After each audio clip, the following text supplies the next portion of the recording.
So again, thank you very much, everybody, joining us tonight. Now, in the advertised schedule, we did have Gordon Dundas that was going to come in, who was the Senior Brand Ambassador and Advocacy Manager at Ian MacLeod Distillers. Unfortunately, tonight he's not able to be with us. He's still in the US. And the whole point of us doing this tasting was to have somebody from the distillery. So we wanted to go to the distillery and we wanted to see the distillery and understand more about the distillery, not just a single person. So tonight we've got, I'd probably even say somebody a little better than Gordon Dundas, because the experience of this man is just unbelievable. Gordon Dallas is with us tonight. So last year, Gordon was appointed Ian MacLeod's first ever whiskey experimental ambassador. So Gordon himself is actually an ex-British comedy. He's ex on the British comedy scene in the UK in about the 1990s. Used to have a double act called Dallas and Packer. It was during one of their 9 Edinburgh Fringe performances. They were invited to write for the BBC and TV, writing links and sketches for the likes of guys like Graham Norton, Ainsley Harriott, Vernon Kay, S Club 7, Matthew Kelly, and even Keith Puffy from Boyzone. Unfortunately, Keith wouldn't let him in the band, so bit of a disappointment there for Gordon. From there, Gordon went on his own way and became a radio phone-in host for Talk Sports Scottish station Talk 107, interviewing most Scottish footballers of note, and even the likes of Rod Stewart, Irvin Welsh, and the Proclaimers, who also wouldn't let him in the band as well. Unlucky for that. From 2009, he appeared on numerous radio shows as a guest, including BBC 5 Live, Radio 4, Radio Scotland, Radio Ulster, World Service, and the BBC 3 counties. So then he joined Glengoyne as a tour guide in 2015 and set about writing his own one-man whiskey history show, which he took around the country, culminating and performing extract of it at opening gala dinner of the 2018 Spirit of Speyside Festival. That year, he wrote and performed Unhurried at the Edinburgh Festival as well. And then in 2019, he became the ambassador with his first job to research and write the Glengoyne story, which became Glengoyne's first new offering for 7 years. So it's the Glengoyne storytelling experience. He loves a sherry cask matured single malt, good food, and even better company. So I think tonight he's in the best of company. Welcome, Gordon Dallas. Thank you very much, Craig. That was a fulsome introduction there. That's right. So yes, I joined here as obviously the career didn't, it goes the way that it might have been expected, but whiskey found me. And within a couple of weeks of starting here, I thought, what on earth happens here at night? There's a lovely room at the top there called Burnfoot Lodge. I thought, what happens here at night after the tours have gone? And the answer was not very much. So I read the training manual on Glengoyne's history, then read Charlie McLean's books, then Dave Broom's books, and then book upon book upon book, and put together a sort of what I think is the story of Scotch whisky, and then really very proud to have been asked to put together the story of Glengoyne. Now, it is the first non-processed tour that has ever happened at Glengoyne. So tomorrow, this is only the second time, people have bought tickets and we'll do because it's summer, a walking tour. And I take them up to the waterfall, down to the still, around the site, and we talk about the 5 families that have shaped Glengoyne's history and liquid. And I've got some slides later on that maybe it's images you would not have seen. It took me about 2 years to research some of the old digital files that Edrington had, and they just threw a bundle my way, and I had to go through them. So I've got some images, and I'll maybe share them later on when we do a little part of the history side of Glengoyne, if that is okay with the group. So I love all that stuff. I love the whiskey. I'm going to get into that right now, but we've got a little bit of the history to get through as well. So I think we should start with a whiskey. Hands up, thumbs up if you think, let's get the whiskies going. I'm looking at all the pages there, so lots of thumbs up. Hello, everyone. And we're going to start with the Glengoyne 10. And I'm going to pour myself up. Oh, one of the most wonderful sounds, as you all know, in the history of audio, is that lovely noise. And for students of whisky history, the first bottle of whisky that sold itself with a removable and replaceable cork stopper was Stewart's Cream of the Barley in 1924. And their poster was bury the corkscrew.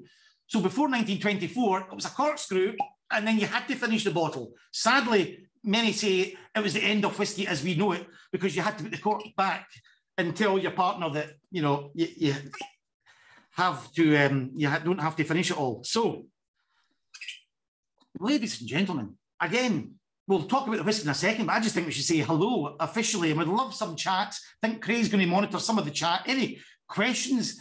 And I'll explain exactly where I am in the moment, but let's just say a wonderful welcome to our friends in Australia in age-old Scottish tradition of Slangiva. Slangiva, what in all? Slangiva. Now, I know many of you will know the Glengoyne, but if you have a nose of it, there's no smoke there at all. Really, the headline of Glengoyne is there ain't no smoke, and there hasn't been since legalisation since 1833. There's just no peat around here to smoke the barley. There is in the Western Isles, and that's the only fuel source they really had. But here, we'll get plentiful wood, and then the coalfields of central Scotland were close by, which was turned into anthracite. So really, from early days, there was no smoke at Glengoyne. So no smoke. And I'll explain about the fruitiness of it all, but it's a wonderful introduction to Glengoyne, the Glengoyne 10. So let's have a Can I just say, I've done quite a lot of tastings, but this is one of the earliest ones I've done. And sometimes I always joke when I'm out and about that the 10 would be a wonderful whisky aperitif when it's daylight. Indeed, with your cornflakes, very malty, works well as a breakfast whisky. And can I just say, yes, it is a very nice breakfast whisky. You know, the whisky, for those that maybe don't like whisky, in that it's not smoky, it's not hugely fiery, it's very soft, it's very approachable, it's very gentle, it's fresh.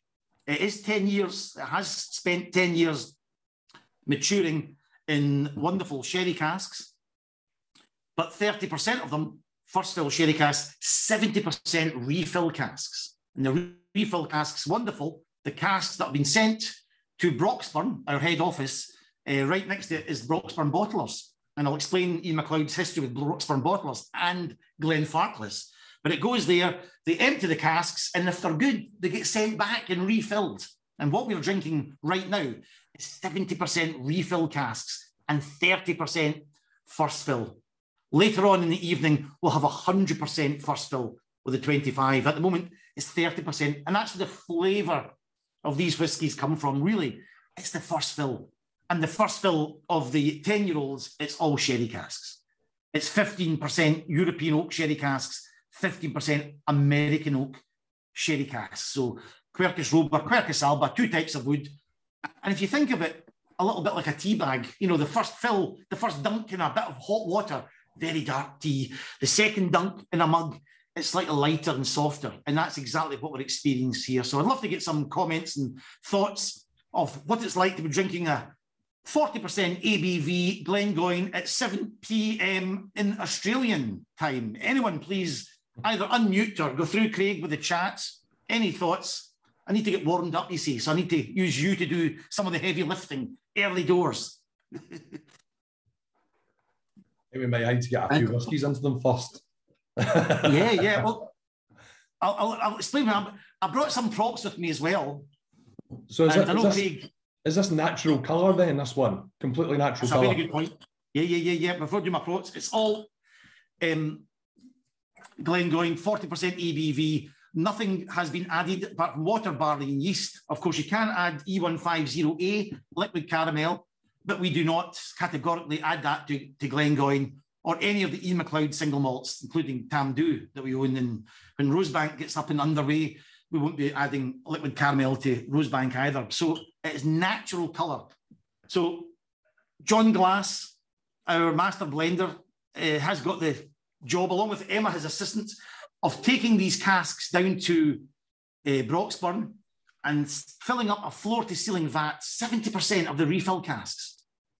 And then he gets 15% European oak sherry casks brought in, 15% American oak sherry casks brought in, floor-to-ceiling vat.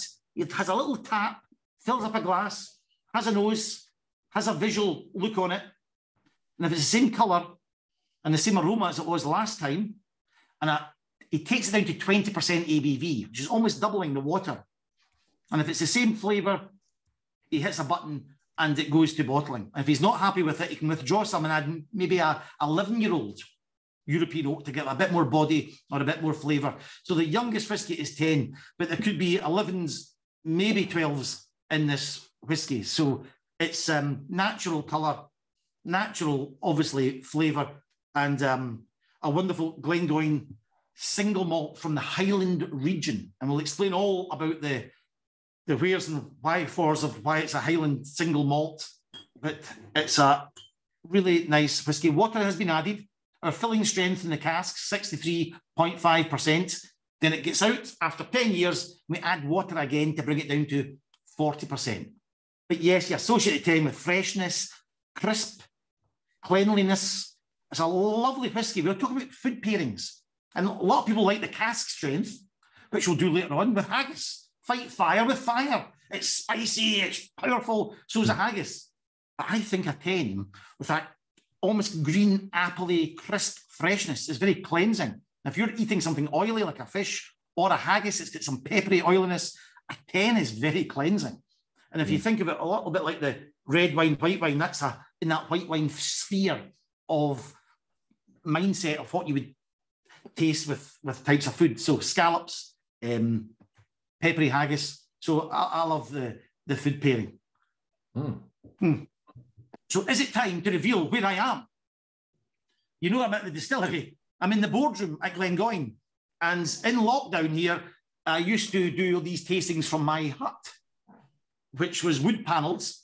And people started calling it the sauna because it looked a bit seedy. So I thought, as soon as we can get out, let's get away from the seedy sauna and get to Glengoyne. Now, I'm at the boardroom, and I just wanted to try and, it might get a bit bright at the moment, and just show you where we are. If I can lift the camera, if it's going to work, and see if this is able. Well, hopefully, can you all see where we are at the moment? There's the yards.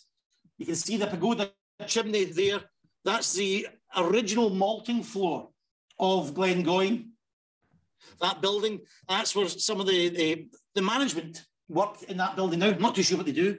And if I put it over there, you might see the malt intake, the grain silos, and the still house with the window there. And hopefully, I'm going to take you down on a tour on my phone. But it's not a great day here. It's okay. Some clouds. And that is Glengoyne. Will I close that curtain, Craig? Brilliant. Yeah, maybe close, bit light. Nice. Looks amazing. That's such a beautiful place. Such a beautiful place. I was just saying to Gordon that every time I fly back home, I fly into Glasgow, I go and hire a car, and the first thing we do is go to Glengoyne on a tour. That's our arrival home, and we go there. We do a tour of the distillery, take some pictures, and then jump back in the car after either like a chocolate and whiskey pairing or just something cool. And it's just such a good way to arrive back in the country. It's wonderful. And again, if you've not been where what you're driving, it's, well, depending how fast you drive, Craig, it's about 40 minutes north of Glasgow. You know, and if you don't want to take the car, which if I'm doing the tour, I would happily recommend don't bring the car. It's an hour on the number 10 bus from the centre of Glasgow, or you can get a taxi. So just north of Glasgow, there's Edinburgh to the east and Glasgow to the west. We're just north, heading towards Loch Lomond. Indeed, all our water passes through the distillery. We use it for condensing and we send it back to Loch Lomond. So it's a huge part of Scotland, Loch Lomond. And we have lots of people here coming to make sure the water is as we found it before it goes back to Loch Lomond. So, and then from Loch Lomond, you're right up into the Highlands of Scotland. So it's a wonderfully well-positioned distillery. And we'll get into the history in a second. But how would you like a quick gallop round the still house? I've got a couple of videos I could show, because our Wi-Fi is not great in the still house, so I could maybe take control, Craig. Sure. And see if this will, boom. I scored out Dundass's name, just put my name in front, which I'm delighted to have done. Can you all see that? It's good. Yep. Can you make it bigger? Can you make it bigger? I think. Fill out the screen. There we go. Is that the whole size of the screen? Nah, still small. I think you've got to click the box up in the corner. I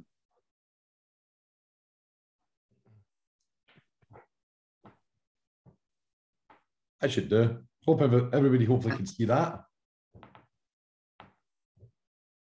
Yes. It's coming through quite good here. Any I should have done this by now. You know, a number of Zooms that I've done, but good on. People are saying it's good on gallery view, so that's fine. All good to go. Yeah, no, it's all good. Well done. That's right. Sometimes gallery view, and then later on, you know, you put it on speaker view, what that sort of. So this is it. This is Glengoyne Distillery. I'm sitting at the back of the yard. You saw the angle from the other side. I'm just below those trees, and look at what's behind us. A volcanic plug, the Dumgoyne Hill, and that's where the rainwater hits, falls through very hard rock, makes the water very nice and soft, and we have a lovely big waterfall behind the trees that comes right from that volcanic plug. And if you come, was it 2 years ago now? The ex-captain of the Scottish Rugby Union side, Gordon Bullock, ran up it over 3 days, 24 times with some of the Scottish Rugby Union team and the West of Scotland to raise money for Doddy Weir's charity, the Motor Neuron charity. And it was the height of Everest. If you do it 24 times, up and down, it's the height of Everest. And many, many walkers come and do that hill. But it's iconic in the local area. You see that hill from miles around. Underneath it is one of the iconic and very picturesque distilleries in the area, Glengoyne. Let's just move on. I put some pictures together just to give a wee flavour of different angles. How'd you like that one with the rainbow at the bottom there? That was taken recently. And I'm in bottom left, I'm in the manager's house at the top window on the right-hand side. How freaky would it be if I put my hand out and waved? Anyway, it's like a horror film. So images of Glengoyne, and I'm just... Welcome to Glengoyne Distillery. Here we are. Every online tour should start with a real tour. And here we go. There's the still house behind me. More of that later on. And we'll walk up the yards into the Glen of the Goyne. Now, to make our lovely whiskey, you need three things. You need water, and we've got that in abundance. You need yeast, of course, but most of all, you need the barley. And let's start this tour right here at the mill room. Come on inside. This is our mill. You have Porteous Mills, or we've got a Bobby mill. And this is the first job. The grain comes into that mill, and we grind it into a grist. And of course, famously, these mills were made so well that the companies went out of business because no one wanted to order another one. This, we believe, arrives in 1912 at Glengoyne. That's right, 1912. So the barley's a grist. We take it through to mashing. You take the grist, chuck it into one big kettle or mash tun. There's where the grist comes in from that mill. You can see where the hammer's been hit to smack it down. It's a two-person operation, this whole distillation. And there's the grist there, with water added. That's all it is. Brewers have been doing it for millennia. Take the water, throw it into some grist. The hotter it is, the more sugar it extracts. You take that sugary water, and we have a sugary liquids. We'll come to the stills in a second. I'm hoping to go and see them live today. We go through to fermentation. 6 Oregon pine wooden washbacks at Glengoyne. That sugary water, that's all it is. Just over 19,000 litres in each of these big vessels. And then I can see one's cleaning, one's getting steam cleaned top right. So that's why the wood doesn't last as long as metal, because it's a steam clean every fermentation. And here is a fermentation. That's what yeast does to sugary water. Look at the carbon dioxide, and mousse gets created. It's an exothermic, lots of heat generated, gets about 33 degrees Celsius. And we have a very simple beer. We're having a gallop round the process of making whiskey. We've got a beer. And a lot of people maybe don't go into all this details. I love it. The first archaeological evidence of malted beer in Scotland comes from Scarabray in the Orkney Islands, according to archaeologists, 3,000 years BC. This is before the pyramids we were doing this. It had henbane, hemlock, and angel root in it. It was an hallucinogenic beer, but it was a beer nevertheless. What a kick. So we have been doing this for generations and millennia in Scotland. We did not have a wine culture. We had an ale culture. And my goodness, when these arrived, the stills, we took the beer and then we distilled it. At Glengoyne, we distill it twice in a double distillation. This big still here with the windows is the first distillation, the beer distillation, or the wash distillation. We put the beer at 8% in there, it's foaming up. It vaporizes, hits the condensers, made of copper, and makes its way to the low wines. We then take the low wines and do a second distillation in 2 small copper pot stills. It's a double distillation. So we make sure the vapor touches the copper, that vaporizes, hits the condensers, and then we have distillation. Here it is. There's the middle bowl being filled.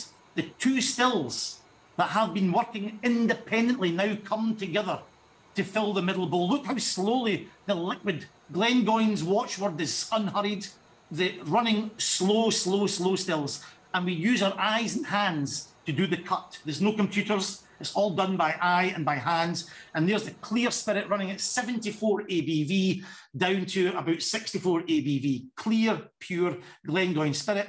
And I can't emphasize enough the copper contact. You used to have 1 big copper still.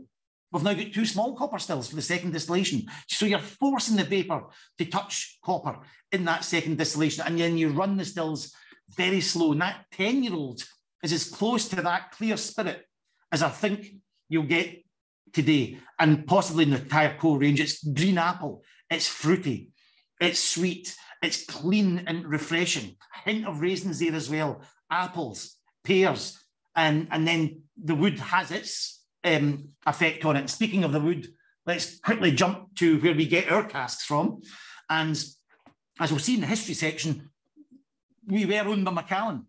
Macallan had a fantastic wood policy, and we just inherited their wood policy. So we use 3 bodegas and cooperages in Spain who make our casks out of European oak and American oak. And then they soak it in sherry after coopering it and send it to us. 6 years. We will take at Glengoyne some bourbon barrels from the States. So they're flat packed and assembled either at Craigellachie or in the east end of Glasgow. And we will take some of them, 5% of bourbon barrels, but 95% comes from the forests of Spain. And of course, they take in the wood from America, but coopered it in Spain. So they take that lovely sherry from these bodegas and soak it into these wonderful wooden vessels made in southern Spain. And that sherry is just soaking into the woods for 10 long years in this instance. And we're going to move up to the 18 very, very, very shortly. And then we send it to here. This is one of our dunnage warehouses across the road. We have no Wi-Fi, so I'll not make it across the road there, but that's where they are matured. And we'll get to that later on. That's the wildlife and our wetlands project across the road. I'll speak that in just a short second of time. How would you like, and any points of questions or interest on that whistle-stop tour of the distillery by video? So very small, 3 stills, 2 distillations, which is unusual, 1 mash tun, 6 wooden fermentation vats, and we have round about 30 to 35,000 casks on site here, with filling between about 90 and 100 casks a week. So I hope that's all the facts and figures out there just now. Would you like to go into the 18 Glengoyne?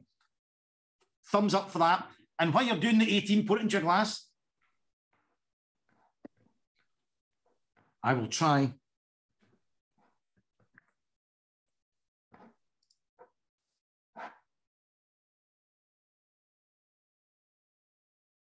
Any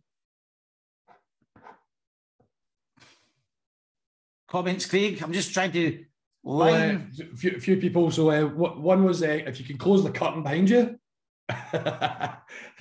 Those lovely. Just getting a bit of light. Like the halo effect. No, one of the ones was, can you expand on the slow still info? Yeah. Where are you? Yes, I'm just. Yeah, I mean that's people say, you know, you get that a lot, and I love people. You know, when you speak to non-whiskey drinkers, they say, "Well, isn't whiskey all the same?" And of course, there's a huge way, a variety of how you mature it and how you take those casks and combine them together and then put them in a bottling. But also, there's a huge effect on how you distill and also where you distill. In our case, we're distilling very, very slowly, in that it's 78 degrees Celsius is the boiling point of alcohol. So when you reach 78 degrees Celsius in your stills, let's take the second distillation. So you've got the first distillate, it's called low wines, 24 ABV. You boil that up, get to 78 degrees Celsius. The water's still there, but the alcohol starts to vaporize. Now, at that point, at Glengoyne, we literally take the temperature down to 78, maybe just slightly below 78. And like a pot on your hob or your cooker, just a gentle simmer. And we are just coaxing the vapors very, very slowly to go up. Our boiling ring, we have a boiling, the vapors will go into the boiling ring, sometimes called the onion bulb on a still. The vapor will expand in there, hit the copper and drop, and then hit the heat again and rise. And we're just trying to encourage the softer, lighter ester alcohols to make it over the line arm. We're not really interested in the heavier alcohols. There's nothing wrong with that. I like a mortlack, and in the back label of a bottle of mortlack, they talk about getting the vapor up and over as quickly as possible to minimize copper contact and make their spirit creamier and oilier. And that's lovely. Ours is fruitier and a bit sweeter. So that slow distillation, you just want the esters. And these ester alcohols are apple, pear, bananas, that sweeter type of notes. And it's still evident in the 18. And Robbie, whose office is just across the road, I'll maybe try and barge in on him in a second. He has worked at distilleries that have peated barley. Ours is not peated. So the peated barley, the flavour is already in the barley before you do the distillation. You're not really going to pick up much more flavour doing the distillation. So they run their stills relatively quickly, about 12 to 15 to 18 litres a minute. That's perfectly fine because the flavour is in the barley, in the beer, in the distillate already. Ours isn't. We need to try and create the flavours in the stills by really getting lots of copper contacts and getting the esters over and not the heavier alcohols. So we're running each still at 5 litres a minute. It's the slowest stills in Scotland. And that really makes a difference onto the liquid. What's perverse about it, and I love, perverse things, but what's perverse is we're 25% capacity with that. And I've had this confirmed. So 75% of our capacity we don't use. It's just, we could turn up the heat and we could probably knock out 75% more than we are right now. But that's not the Glengoyne way. It never has been. I asked Robbie, he got it passed down from him, and the other managers got it passed down from them. It's just slow, 5 litres. That's it. So it is a real uneconomical business model. And we were delighted when Ian MacLeod took over in 2003. They said, just keep it as is. We were kind of worried that maybe a company with more thoughts of the bottom line would say, you know what, make it 7 litres a minute. In fact, make it 10 litres a minute and we'll fill up more casks and we can really get some money going here. But that wasn't the way. It would change the character of Glengoyne entirely. It's almost a green, appley, new make spirit. And that's really unique to the copper stills. So that's a great question about slow distillation. Really, if apart from sherry casks, slow distillation. I think Glengoyne really is that combination of spirit and wood. Some distilleries talk about spirit, some talk about wood, but Glengoyne's got a lovely balance of the two. It's that lovely new make, and the 18 has got some wonderful characteristics. I'm just going to share my screen with the 18. Here we go. There is a flavour wheel of the 18. And we're very transparent at Glengoyne. Look at the bottom, 50% hand-selected quality oak refill casks. So remember, it was 70% in the 10. We're now 50, which means 50% is first fill. Look at that ring on the outside. 35 first fill European oak sherry casks, 15 first fill American oak. Not many distilleries break it down into that recipe. And that's the recipe that our master blender works towards. You know, of that bottle, 50s refill casks, 50s first fill, but 35% is European oak, spicy, toffee, rich, cocoa, an American oak. You associate with a bit of vanilla, a bit of fruitiness there as well. And of course, the new make spirits in there. So spicy vanilla fruit was my shorthand for the 18. And we've put some suggestions of flavours there. Just a couple of questions. So Slangevat. So a couple of questions would be the rate per minute. Is it consistent or does it decrease towards the end of the batch? Yeah, it's quite fast at the beginning. First 5 minutes you reject. The head is running quite fast, and it's very strong and it's very hot. But when it gets, and that's why if we go down to the still house and the stillman's there concentrating, you know, that's the first. I think Glenmorangie, it takes 20 minutes for the spirit to clear before you can take the middle cut. There's nothing wrong with that. We're 5 minutes, very early cut. So after 5 minutes, we cut into the middle bowl, and then it runs at 5 litres per minute for almost 3 hours at that same flow rate. And you do the same with the second still, and they're flowing together. Right. And then at the end of the run, they move out the line arm from the middle bowl, and they take the feints, the tail of the run, and it runs a bit quicker, and it's slowly, the strength goes almost down to 0. And the head and the tail go back to the low wines, which gets redistilled in the next run. So it's nothing much has changed. Brilliant. And so I guess I've got another question, but it leads me to 2 questions. Was what type of barrels are you using? So like Oloroso, Pedro Jimenez, and then based on that, there's a few questions on, you know, Glendronach. They produce a heavily sherried whiskey, right? What makes your whiskey different to their? Why is their whiskey like a deep dark sherry and yours isn't? What's the biggest difference between those two? Would you say? Yes, well, when we get to the 21 and 25, you'll find it's the same colour. Yep. In fact, in front of me, I've got the Malt Master. I threatened to do it earlier on. This is a little tour you can come to do it to Glengoyne. And please, if you're ever in Scotland, we'd love you to try and do it. These are single casks. Each single cask filled up with a new make spirit. This one is number 1's a refill cask. Look at the colour, refill. This one is a bourbon barrel. So we've got it from the States, shipped over, flat packed, assembled. We put our new make spirit into it, and that's about a 12-year-old bourbon barrel. Look at the colour.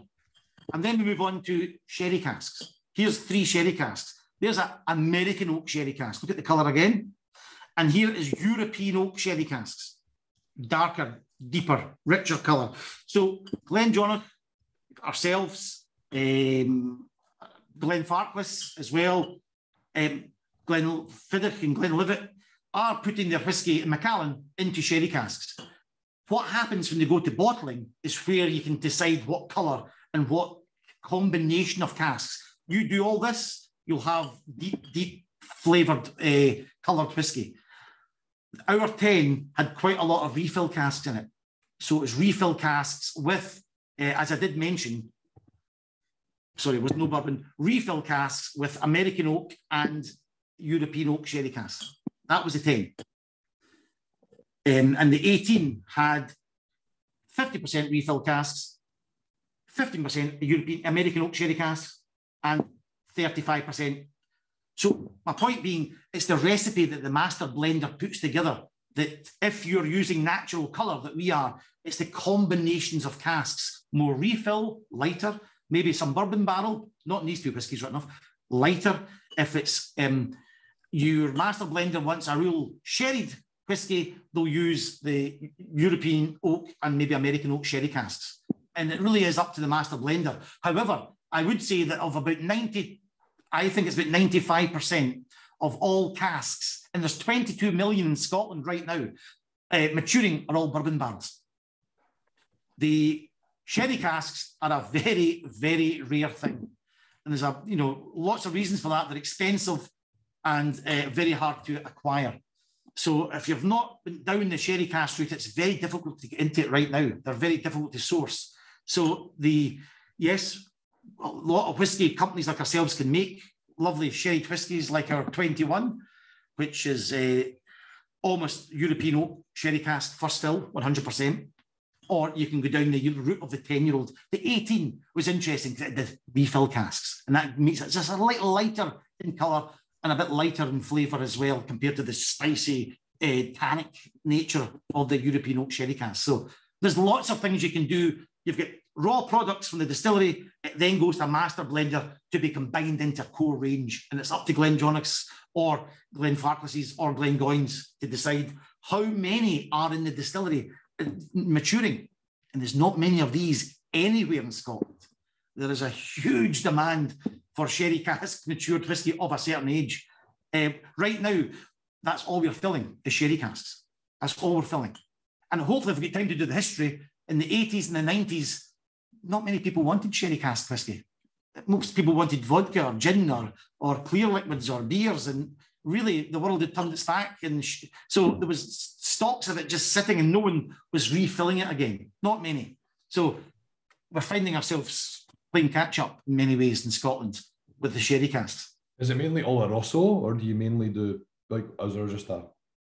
Yeah, all this is Oloroso sherry casks. Yeah. However, I was in Jerez a couple of years ago. I went to one of our bodegas, the Tavaza bodega. That is oak. And I said to Narciso, who owns Tavaza, who makes the casks for us, I said, can you tell European or American oak by looking at it? No. So I'm not too sure what that is. But that is good old Spanish oak, and that would be made into a cask filled with Oloroso. But while I was down there, I went into, and it's a great visit to go. Again, southern Spain, that Sherry Triangle, masses of warehousing for the Scotch whisky industry. And one's called Williams and Humbert. And it's a vast, it's about 3 or 4 football pitches, soccer pitches, massive place. Tankers can come in and go. And there's a whole line of Glengoyne, a whole line of Macallan, a whole line of Glenlivet, a whole line, masses of Scottish whisky industry in there, all their casks, just seasoning in sherry. And I didn't know that, but there was Glengoyne with some Fino casks and some Amontillado casks. But the core range at the moment is Oloroso, but there might be some special editions coming out in the future. Who knows? But at the moment, 100% Oloroso sherry casks. So, with the 18, do you want another whiskey? And I'll try and dial in and see if we can have a tour and see what's happening today. Sure. Is there still, do you still sell casks? Cask ownership? No, we don't. There is, in the room I'm in right now, there's cask owners that were lucky enough, I think it was open for 3 years, 4 years. You could buy a cask at Glengoyne. But we stopped that. It was getting, it's just the demand for our whiskey for our own brands was just huge, and not enough room across there for cask owners as well. But there's a lucky bunch of them that have got casks across in the warehouse, and some of them are coming into this room today at 12 o'clock. I've been told I've got to get out or else. So, just check that that's getting involved. Okay, I'm going to go. I'm going to go.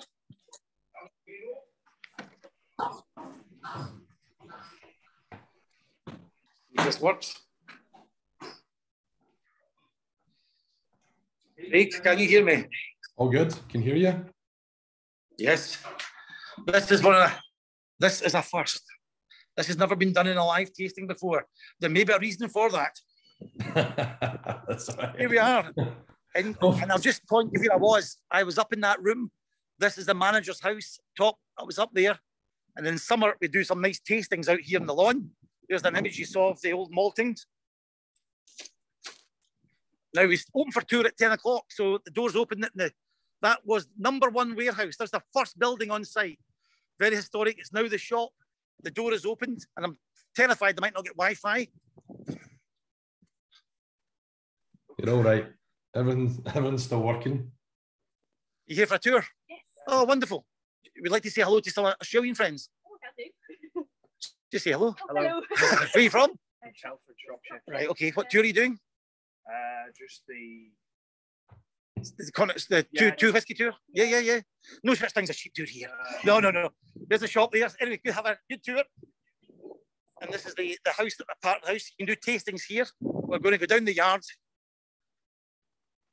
And the old maltings. We stopped malting in 1909. And that building there was the old maltings house with the wonderful pagoda chimney, as you see right there.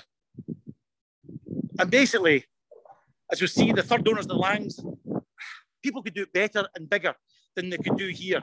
So the grain is now brought into the silo here, holds 30 tons in 3 silos, taken up to that room where it's screened. And of course, you saw inside the mill, and this is with the Wi-Fi. And there is a lovely picture of the hills and the warehouses. There's that mill room. You saw the mill in there. Well, the going's good. I'm going to keep going down the yard. Very well kept distillery. And that's the warehouses across the road. The modern warehouses Ian MacLeod, hopefully I'll talk about in the history part, built them at some cost to expand the range. And there's the old dunnage warehouses there. Dunnage warehouses dating from the late 1800s, 1897. Now into Glengoyne time. There's some other people on the tour. Hello there. So here we go into the still house. As you can see, it's a working distillery. We've got vans, and this is what it might, as we mentioned, there's the wash still, first distillation. And there's the second stills, the second distillation. That was another angle to the mash tun. And there's a fermentation through that door, but I didn't go up because the signal will break out. And can't go too far up there. But we're in the first distillation at the moment. As you can see, the left window is the first distillation. And that's it. Lovely. Give it a go. 3 stills at Glengoyne. For this is the first year that, and I'll just try and, any questions when I'm here? This is the first year that Glengoyne will make over 1 million litres of spirit. The output has always been around about 900,000 litres. This is the first year we will make 1 million. And just to get back to the, over there, the next distillery over there is Auchentoshan. The road that you see is the A81. That denotes the Highland region. So over that road and over those hills is the Lowland whisky region. And from that road north, all the way up, beyond Speyside to the top of Scotland is the Highland region, right round the islands. So this is really the start of the Highland region. It's a beautiful, very small, very picturesque distillery. And this building here is the first building built on the Highland side of the road in almost 120 years. This is now what's called the welfare building, with offices and a canteen for the tour guides and the staff. And we'll head back to the room. I can't believe it's worked, Craig. It's absolutely worked. Well done. We've only done this before. It'll never happen. Does it work in the shop? Can you make it into the shop? I'll stand at the side. It doesn't generally work in the shop, but I'm quite confident now. One of the things I was going to say is it's 40 minutes trip from Glasgow to Glengoyne. Unless they've got a cask, fill your own cask available, then most of us do it in 20 minutes. That's Burnfoot Lodge. That's where the tasting happens up there as well. And the Glen of the Goyne is up there. Glen, of course, small valley, Goyne, Goose. So Valley of the Goose is right in front of you there. And I'll just try and run up very quickly because it's a kind of magical place. There's if you see this sign, it's a good sign. That's the overflow. That's the water we do not need. So I've got enough water to go to the cooling condensers, and that water can go under the distillery to the River Endrick and to Loch Lomond. So it's a nice sign when you see that. And we've had Wi-Fi boosters put in. So we've never managed to make it up to the waterfall before. And I don't know if you can just see it in the distance. I'm terrified we break up, but that is the Glen of the Goyne. This is really where it all begins. And the history I'm going to mention about the illicit smugglers before there was a distillery. What a wonderful place. This is called the Hidden Glen. Take away the chips, take away the stones, there'll be bushes, trees, and a wonderful waterfall at the back. Possibly one of the greatest areas in the whole region to distill whiskey. You've got fuel. You've also got height and elevation, so you can see the excise coming a mile off. You've got water up there at the waterfall. And you get plenty of barley. There's the water coming from the waterfall. From that hill that I pointed out, all the way down to the dam. And from the dam, it goes to the condensating pipes that cool the vapour down. Beautiful. And that's what I mentioned. I said, what goes on there in the evening after the tours? Not very much. It's a balcony. It's a lovely room. So we've had a few nice nights and we're going to do some more burn suppers. Do you do a few burn suppers? Is that something you do a lot there?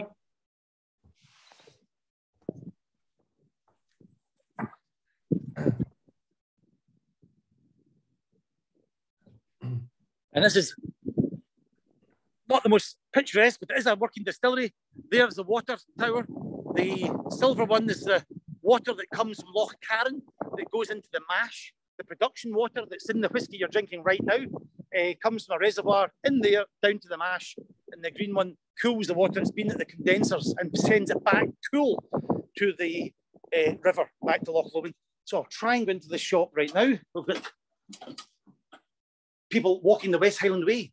Glengoyne is right on the West Highland Way from Milngavie, a village 93 miles up to Fort William. It's a walk, one of the world's great walks. And the first day you come to a distillery, how good is that? So this is the shop. If I get cut, Craig, I'll be back in a second. Sure, no worries at all. As you can see, we're not short of whiskey. And I think your voice is cutting out now.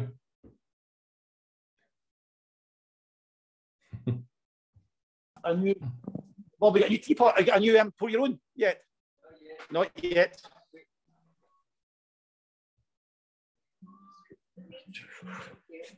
So that's the shop there. Don't have a pour your own just yet. I'll go out this way. And we're drinking the 18 right now.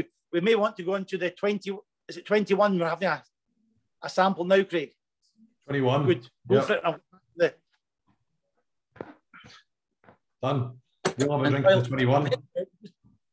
Have a go at 21. So, folks, here we go. Slangiva. Slangiva. Where am I? I'm in my boring warehouse. I'm just in my boring warehouse in Carrum Downs in Melbourne. Nothing much to write home about. But certainly Glengoyne, somewhere that's definitely something that we visit all the time when we go there. And this is definitely a great sort of vision of Glengoyne that I wanted everybody to see, because it used to just go into a lot of the supermarkets here, and now there's an importer that's working more with independent shops and independent bars, and which is great because we get to know more about it. And I think there's just more enthusiasm in the industry about Glengoyne in Australia, so that's great, and really looking forward to seeing what else we can do. Brilliant. Craig, it's not just about the distillery, it's not just about the whiskey, believe it or not. There's something else about Glengoyne. Glengoyne is a little bit about the people. Do you want to say hello very quickly? Hello, do you want to say hello to Australia? Hello, Australia. Hello. It's about the people that are on tour, come to visit as well. So that's wonderful, guys. Keep up the good work. That's a malt master getting set up right now. So they get set up with all these props I've showed you. There's the tasting notes. You have a drink, a sample of it all, and then you make your own blend, your own recipe. At the moment, you're making the whiskey that our master blender has put together. So I thought that was... I'm going to leave now, Craig, and get the 21 going. Done.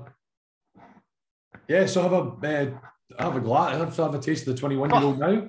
This one here is actually sold out across Australia. It's been that popular, but it's due back in. Was it due back in the country in July? So, the 21. I'll bring some over, but you know, I may have to mark it up. It's been extremely popular.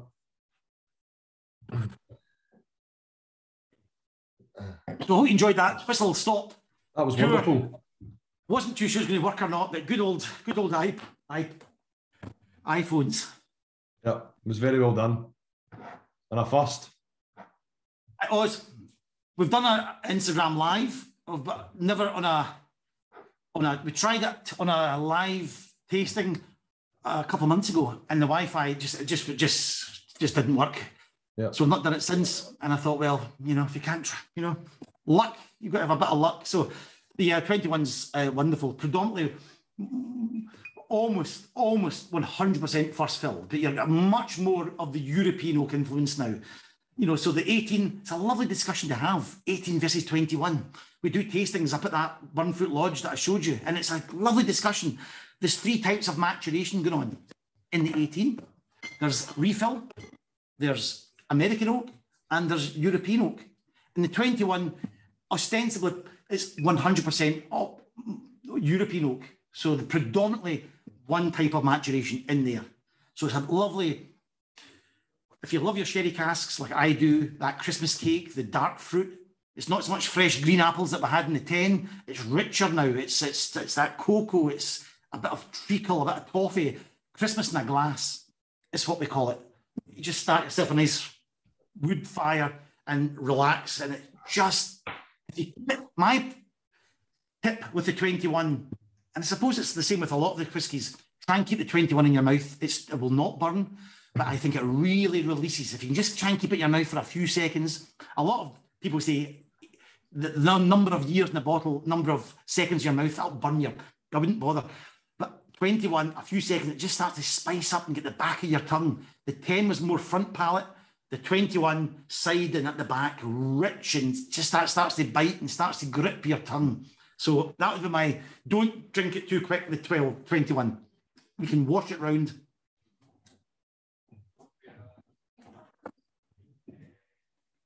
Definitely more of that sherry cask influence on it now. Like, Yes. And burnt orange peel, that sort of, you know, rich fruit cake, somebody said, you know, that's right. Yeah, definitely, Leo, rich fruit cake, definitely. Somebody actually had a question, and maybe a few people aren't quite sure of this, but chill filtering.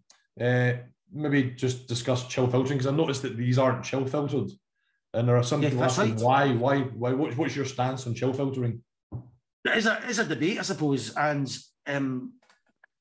long chain fatty acids, I think, is the question. So they're in there, these long chain polymers or acids, and they will haze or flocculation is the scientific term for an unchill filtered whiskey that's down at 43%, below 46. If it's unchill filtered, it could haze and flocculate, so you get a really, for most of the world, a very unappealing sight to see a clouded whiskey. So if you want to bottle your whiskies at 43 or 40%, then you have to chill filter. And I speak to, believe it or not, we spoke about Andy Bell, Craig, at the beginning of the conversation of Aaron, and I was having a chat with him abroad someplace, and they tried it, and they just had to abandon the project. So you either have whiskies above 46% and unchill filtered, and that's fine, but it won't go as far. Or if you want to take your whiskies to 43 because the master blender thinks that's where the flavour is, that's just the sweet spot of the strength, it's 43 or 40 for the 10, that's his decision. You have to chill filter. And if you don't want to chill filter, then you've got to go, your whiskey's got to be 46% or above. And that's an economic decision that you maybe want to make. So I don't think there's any right or wrong in this debate. We certainly have some unchill filter, but the core range, John Glass and Emma decided that the 21 is ideal at 43, so no need to chill filter. Yep. And I was at the chill filter. I couldn't believe it. Got a tour a few years ago of Broxburn bottling plant. Ian MacLeod owned 50-50 with Glen Farkless. That was part of their deal in the mid-80s to become bottlers. And so I stood there at the chill filter, an old-fashioned device with a bit of special sort of, I'll call it plastic. It was a pot. It's a sort of a very fancy piece of mesh that the whiskey gets passed through, very fine. And it just takes out those, I call them long chain fatty acids that can haze up when water is added and it's under 46 ABV. So it's a real interesting debate in the whiskey industry. Some people really want their whiskies 46 or above. And I think I find a lot of the industry quite like to have some of their whiskies at 43 or 40 because you can go further. So, and they think that's where that's at that strength is the best flavour that whiskey will be at that strength, not at 46, 48. But we're moving on to that. The next one will be unchill filtered, the 25. It's interesting when you go to do whiskey tasting classes here and you say, well, we're going on to the next whiskey, it's 46%. About 90% of the room generally says, what, 46%? That's huge. So a lot of them don't realise the whiskey hits 46%. 40% seems to be what people know because generally that's what a blended whiskey is, you know, like a Johnny Walker or something like that they're used to, you know. But when it hits 46, and then when you get onto the 59s, oof, the eyes roll. I know, but yeah, some people love all that. And I read Richard Patterson, you know, the White Mackay's master blender. I think Scotland's only third generation master blender. I read a lot of books. His is called The Nose. Richard Patterson's A Life as a Master Blender. And he was saying in his book that for him, the optimum strength is round about 37 ABV to enjoy a dram. You know, so he always adds not just a little teardrop, he's had a nice little bit of water, get the flavours to come through. So each for their own. But yes, it's a great debate. Lots of debates in the whiskey industry.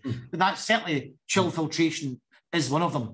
Some purists think it might take away the natural flavours of the whiskey, and others will say you would never taste it, but you would never sell it if it was hazed up in a shelf. So it's easy for, you know, somebody not making it to say that. So that's a great debate to have.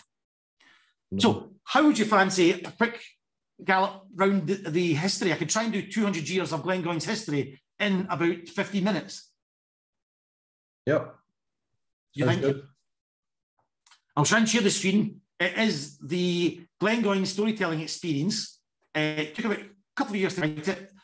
I started doing it just before lockdown as a presentation in a room. And then during lockdown, I had an idea that it'd be better to just walk around the distillery and have bottles popping out and drinking as we walk. So that's what we do. But we start and stop with images because, as I said, there were some great images that had lain hidden for years. And I found them. So I'm going to try and take you back and we'll stop. And you can see that. You can go to gallery view. However you can see it. The Glengoyne story. And the story is not just through the history. If you come, you start with a new make spirit because that's what the people were making on the hills. And you get yourself right through how sherry arrives at Glengoyne. It's a story of the whiskey as well as the people. But for this, as a little flavour for you guys, I'll just give you a little flavour. And 5 chapters, because there's been 5 owners of Glengoyne. And the first chapter really was to go back in time before there was a distillery to work out where the knowledge came from. We think it came from the hills, behind the waterfall, up in the Campsie Hills. So I had a look into the era of the 17th and 18th centuries. And I called it, as you can see, Rogues, Rascals, Raw Spirit. But to get there, to get to the 1800s, I have to go back in time. Back in time, back. And here we are. As you know, there's a distillery. We're going to go back in time, back to when there was a house in front of Glengoyne. This was the excise man's house. Hadn't often been seen this image. The excise officer in charge of taxation had a house in front of the distillery. It's now where our malt intake is. And I got in touch. I wrote an article for the website about the excise house, and his son and daughter of the last excise man got in touch with me. They lived there in the 1970s. They said they remember the rats, they remember how cold it was, but it was the best time of their lives, having parties in the farmhouse right next door. And they remember the cast of Dallas coming for a VIP tour and a beauty pageant as well. So and I've actually went and did more research. There's the last excise man, Mr. Bob Thompson. This was taken in 1980. And our longest serving stillman, Mr. Duncan McNichol, who the teapot dram was created from, is on the far left. Only if you're into your Glengoyne history, Mr. Duncan McNichol is quite a legend, and we'll hear from him later on, but that's quite a picture. 1980, the last excise man to leave Glengoyne. And we'll go back in time. This is in front of the house I'm sitting in right now. This is Mr. William McGeechy, Mr. and Mrs. William McGeechy. And I know what you're saying. I know what you're saying. She's got far too much flesh on display. Look at that hussy. I mean, goodness sake. Mr.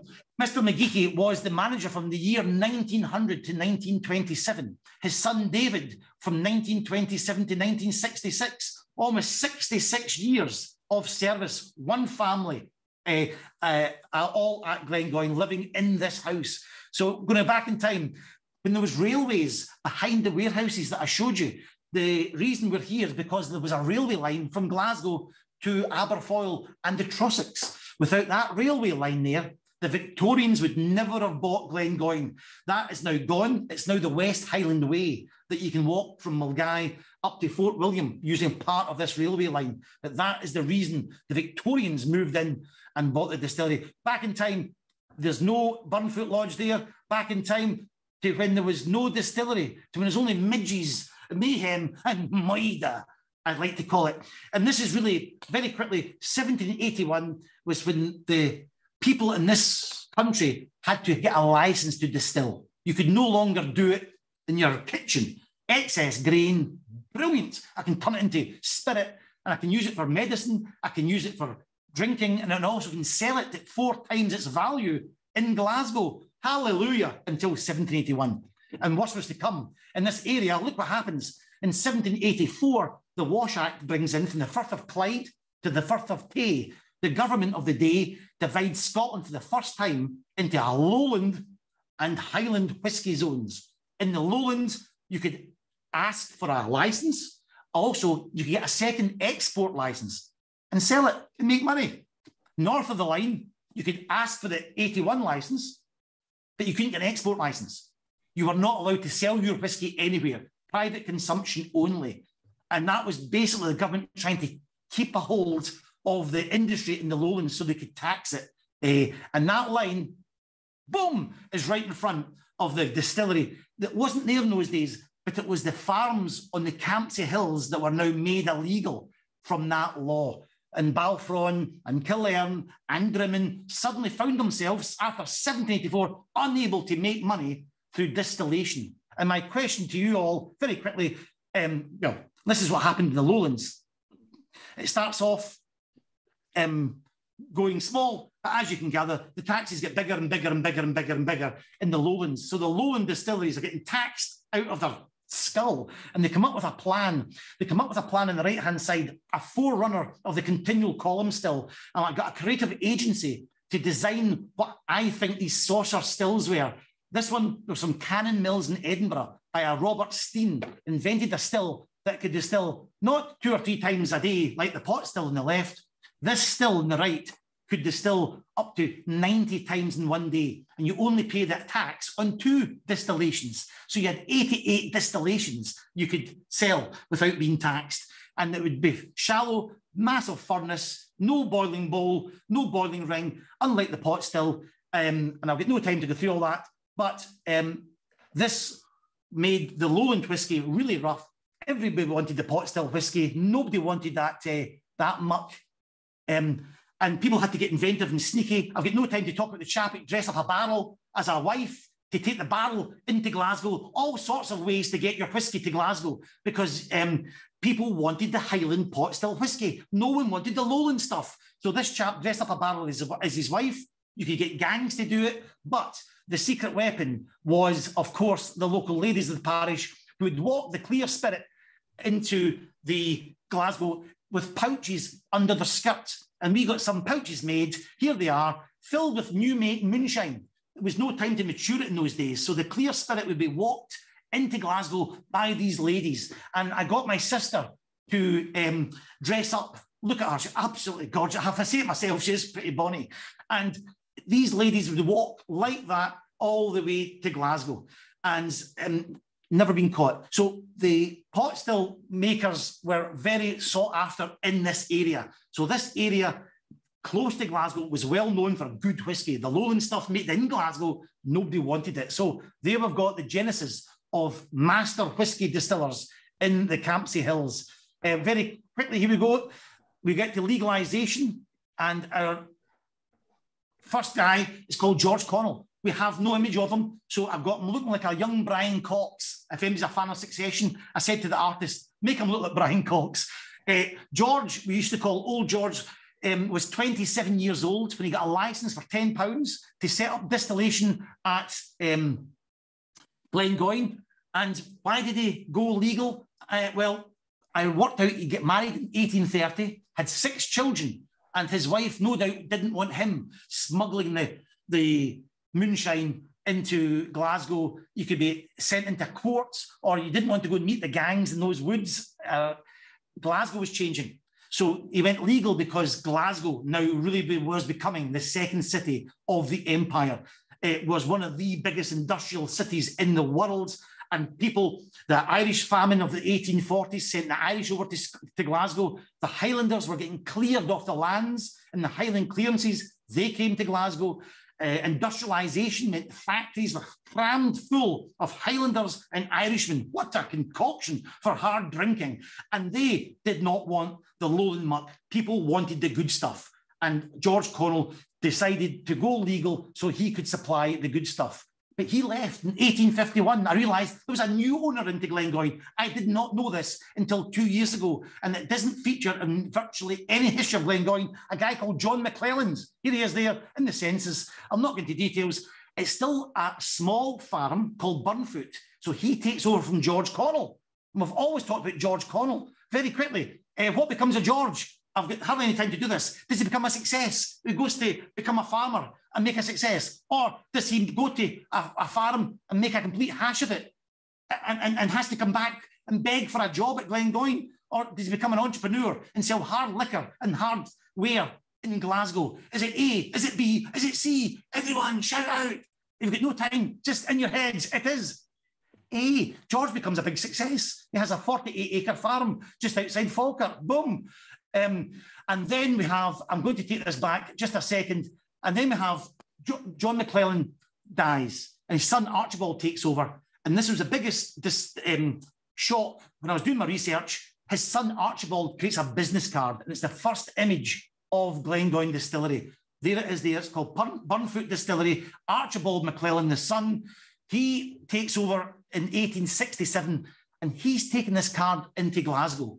And look, it's not a photograph. He's got the artist to draw wood in front of the distillery, showing that he matures in wood. There was no rules in those days. And there's the Dumgoyne Hill. I'm in the country, it's fresh, clean air with good water, and I'm using wood to mature. He takes it into Glasgow, and he really gets it under the attention of the Line brothers, because he knew whiskey was changing. Maybe didn't realise exactly the effects of maturation, but Archibald would now know about what wood does to whiskey, and he really understood these flavours, and he sold it to the Lang brothers.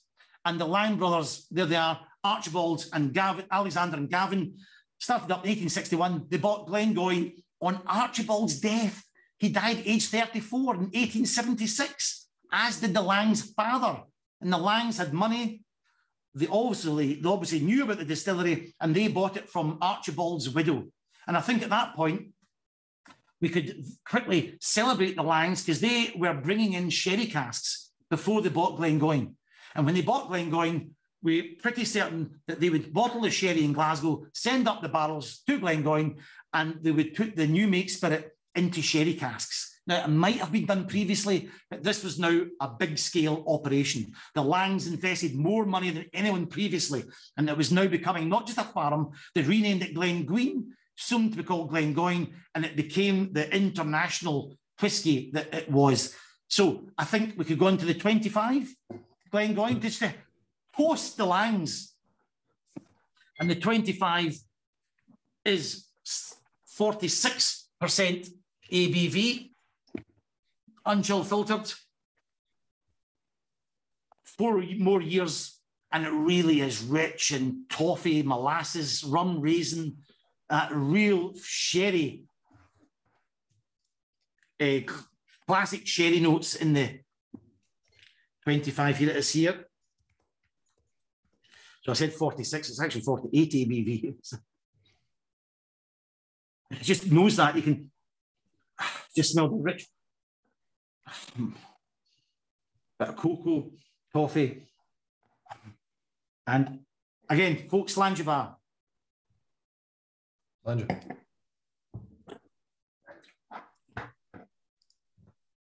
And you can just feel that extra heat and strength and warmth coming through. But again, it dries. A lot of tannins, because it's European oak. It dries very quickly. So try and keep it in your mouth. Wash it over the tongue. And lovely richness and warmth. And keep your comments coming in about the whiskey. It's just 2 more owners. The Lang brothers, of course. And I should have said, they're not making Glengoyne.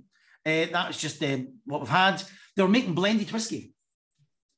And the single malt that was made here was sent on that train line back to Glasgow and combined with the grain whiskey made in those continual column stills.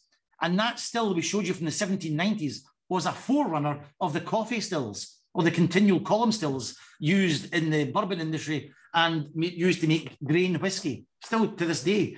And in those days, and still, about 90% of the world's whiskey is a blend. Malt combined with grain is a blended whiskey.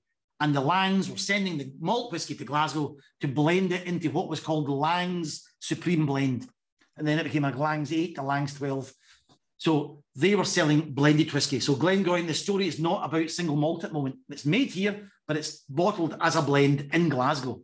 And Tommy Dure's son, Tommy Dure, Alexander Walker, Johnny Walker's son was doing it. James Buchanan, the Haigs, the wonderful entrepreneurial brilliance of the Victorian whiskey entrepreneurs took this product, malt and grain, and took it round the world. And the Langs jumped on that bandwagon, and they had wonderful malt whiskey from Glengoyne, good grain whiskey from Glasgow, and made Lang's whiskey. And really the world fell in love with that Scotch blended whiskey. And to this day, as I said, 90% of the whiskey drank in the world is blended whiskey. Although a lot of value is in single malt whiskey. So the Langs held on to it, and that's just the death note of Archibald Lang there. And in the Langs sort of tenure from 1876 to 1966, 1 or 2 nice stories. There's the shop. What's happened? We were in there a minute ago. This is one of the earliest photographs from the year 1888. The storm of the century. A storm lashes in to Glengoyne in the Blaine Valley in the middle of the night. Ferocious, takes roofs off. It's so strong, it took a brick wall down. The distillery was covered in floodwater, and those casks come cascading down into the floodwater. At first daylight, the manager, Cochrane Cartwright, set out a scouting party to try and find the casks. He found them, but they were mysteriously bashed in each end, and there was no whiskey. So in the middle of the force 10 gale, pitch black, before cars, motor vehicles, electric torches, fancy Berghaus jackets, the locals of the area were out thieving the whiskey. So it was one of our whiskey galore moments that we call it here at Glengoyne. And we have just released Legacy 3. Chapter 3 is a special edition whiskey. I don't know if it'll make it to Australia, Craig. It might not. I don't know if Legacy 3 will. It's where we celebrate people within Glengoyne's history. And the chap that was brought in as the excise officer a year after this was called Arthur William Tedder. And he's celebrated in the Legacy Chapter 3 edition of the Glengoyne whiskey. And he became the excise officer to oversee this massive loss of spirit. He was here for 4 years and gave testimony at the What is Whiskey trial in the Royal Commission of 1908, 1909. The What's very famous. No time to go into that. And Cochrane Cartwright, the distillery manager in 1899, another very colourful incident, is found dead in the water. I showed you the dam at the top. On a Saturday afternoon, he's found floating face down. Suggestions of suicide, suggestions that he had maybe one too many and was dead, drunk. He was rolled over, and a huge scandal at the time. The distillery manager found dead. It was always said that Cochrane Cartwright was Hugh Lang, the Lang's father's illegitimate son. He was the half-brother of the Lang brothers. Never proven. But yes, found dead. And it said his ghost still roams this house to this day. That Cochrane Cartwright, every distillery needs a ghost, and Cochrane's ghost is said to be in this house to this very day. So that was the Cochrane Cartwright, and here's a wonderful image. I only got this 2 months ago. I am in contact with Alexander Lang's great-granddaughter, and that is her grandfather on the left-hand side. This man is the second generation of the Langs. I've been trying to work out in the 1900s, during World War I, during Prohibition, during the Great Depression, and the Wall Street crash, and when DCL amalgamated, became a big player, they closed all the small distilleries down. There's only in the 1930s, in the early 1930s, 16, 17 distilleries still in existence. Glengoyne is one of them. The man on the left-hand side, Tom Lang, is the missing link that steered Glengoyne through those turbulent times when many, many distilleries closed. Remember, Campbelltown had about 16 in early 1920. By 1930, there was 2.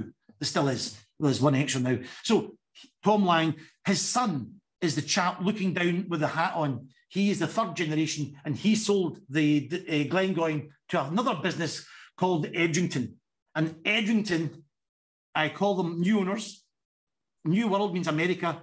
And here is Stuart Lang explaining that he approached Edrington at that time called Robertson and Baxter's, a Scottish family. The money to be made was America. There was no money to be made in Britain. So he approached a company that owned Cutty Sark. Cutty Sark was the first million case selling whisky in America. At that, Robertson and Baxter's would take the Glengoyne, close it down for a year, and they brought in the second spirit still. And I've just got a small version of what happens when it reopens in early 1967. We've now got 2 small spirit stills for the first time. The flavour would be cleaner, it'd be fresher, and it would be fruitier after it reopened in 1967. £1 million investment in Glengoyne. That company would become Edrington. Edrington would go on to own Macallan, Highland Park, Famous Grouse, Cutty Sark, and Glengoyne. And they brought in that. So our spirit would have changed slightly. And in 1967, they brought out the first Glengoyne single malt. Up until that point, we have no evidence of a single malt being made. And if you ever come across a pre-67 Glengoyne, my God, make sure it's genuine and buy it, because I know people will give you hundreds of thousands for it. So we've now got single malt, not much of it. And there it is there, the 2 stills that you've seen already.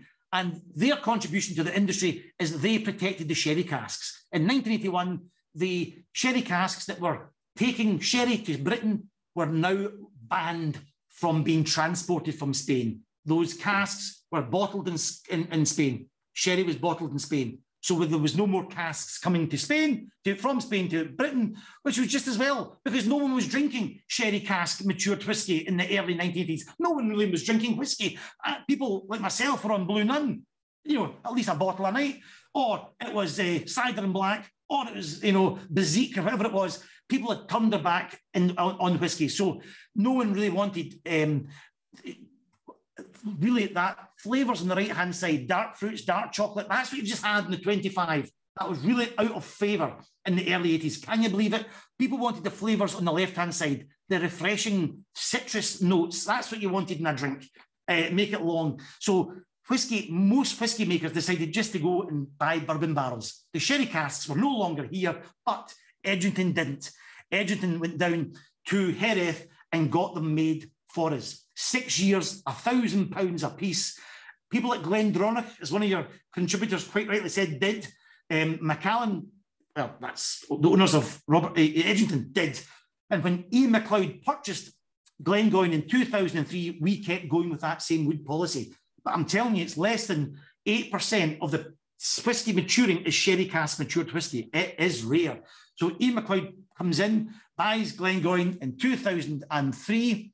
Here they are there, the Russell family. Now, they have been going in the whisky industry since 1936, brokers. Then they bought Isle of Skye in 1963, became blenders.